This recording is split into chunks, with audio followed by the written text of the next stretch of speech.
Hey guys, it's Toni and I'm Ray. Welcome back to our channel. Welcome to our channel. If you're new, make sure you hit the subscribe button. Yes, please do, so you can stay up to date with what we're doing here on this page.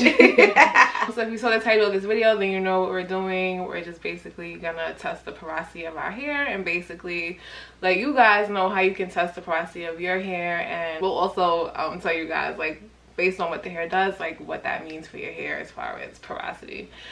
So we spoke about this in our last video briefly, and we said that we were going to do the test, so we're definitely going to take the test today. And if you did not watch our last video, you need to go ahead and watch that video on how to figure out up above what your hair type is. Alright guys, so I'm just going to read here because I'm not going to pretend to be an expert. So basically, porosity refers to how well your hair is able to absorb and hold moisture.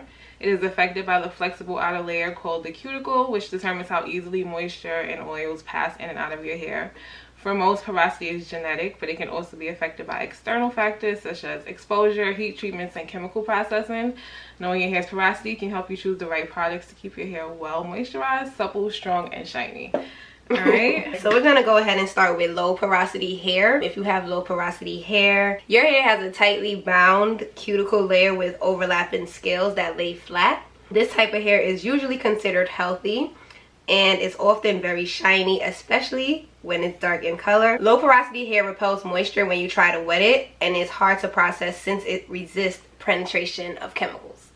So for people who have low porosity hair, you might want to stick to protein-free daily conditioners with humectants such as glycerin or honey. They also say that low porosity hair goes really well with shea butter, jojoba oil, coconut oil, and mineral oil. And now we're going to move on to medium porosity. So hair with medium porosity often requires the least amount of maintenance. The cuticle layer is looser, allowing just the right amount of moisture to enter while preventing too much from escaping. Hair with normal porosity tends to hold styles well and can be permed and colored with predictable results. Over time, however, these processes can damage your hair and increase its porosity. For medium porosity hair, deep conditioning treatments with protein conditioners can benefit your hair type, but protein should not be included in your daily regimen. You would have thought protein was good for your hair. So basically, what we all aiming for right now is medium porosity, okay? High porosity can either be an inherent property of hair or the result of damage from chemical processing, rough treatment, or environmental damage. High porosity hair, it has gaps and holes in the cuticle, which let too much moisture into your hair and leave it prone to frizz, tangling, and frizzy hair when it's humid outside. Dang, I might have some high porosity hair. Even simple acts such as bathing, swimming, and shampooing can create more damage and breakage due to the sheer amount of moisture highly porous hair can absorb. That's crazy. If you have high porosity hair, you might want to be sure to use anti-humectants in climates with high heat and humidity. This will help seal your damaged cuticles and prevent them from absorbing excess moisture in the air. So if you have high porosity hair, you might want to stay out of Arizona or something like that.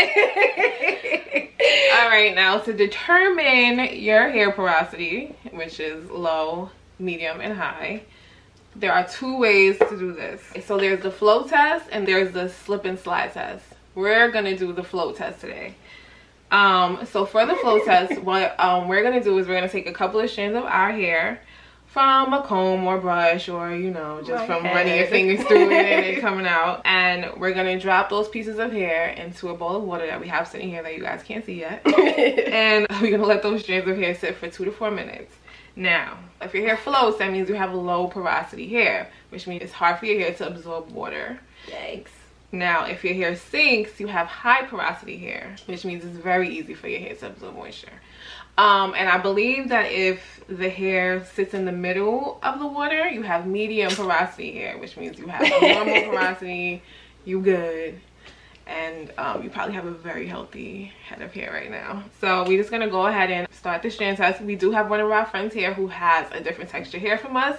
So we're also going to let her do the porosity test just to show variety in the video. And hopefully all three of our hair does something different, so we can actually see if this test is the truth. Right. Because I don't know about it already. No. I'm kidding. Alright, so we're going to get started on this strand test. Alright, so as we told you guys, we have our special guest here, which is our friend. Go ahead and introduce yourself.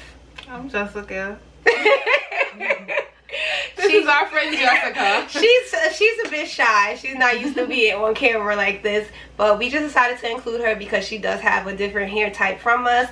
Like we said before, if you didn't go see our hair type video, go ahead and check it out.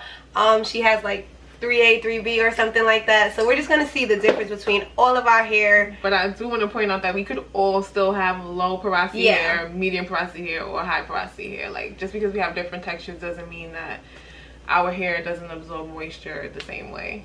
Yeah, so that's pretty much why we included her. All right, so we're gonna focus on the bowl now, so you guys won't see us, you'll hear our voices.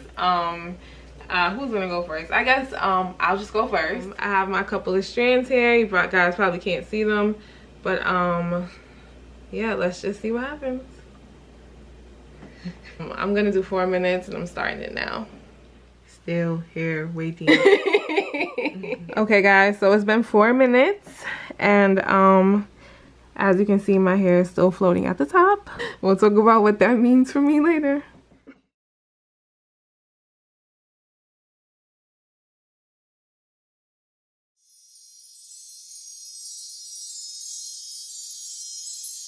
Wow, so as you can see, Jessica's hair also floated at the top.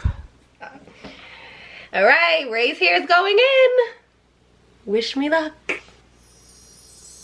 Oh, wait. All right, so guys, I don't know if you can tell or not, but my hair has sunk to the bottom of the bowl. Well, yeah, you can't really tell from that angle, but yeah, my hair is pretty much at the bottom. I'm guessing that means it's high porosity. And the verdict is in, guys. We have the results now. So apparently I have low porosity hair. And supposedly I have high porosity hair. And Jessica also had low porosity hair. Can you believe it? Okay. Honestly, I will say though, I don't know how accurate the test is. Because seriously, I just feel like if you would have played with the hair while it was in the water, it would have moved it around or whatever. Like if you would have just left your hair at the top, it would have stayed at the top. I'm just not sure, but for now, we'll just go with what we have and we'll try to use the products and the information for our porosity levels. So make sure you guys take the test as well so you can determine what porosity your hair is and you can use those products and avoid certain weather conditions to help you out. Yeah, so as always, make sure you hit the subscribe button. Make sure you like and leave some comments. Nice ones. We do reply back and we will see you guys in our next video. Later. Bye.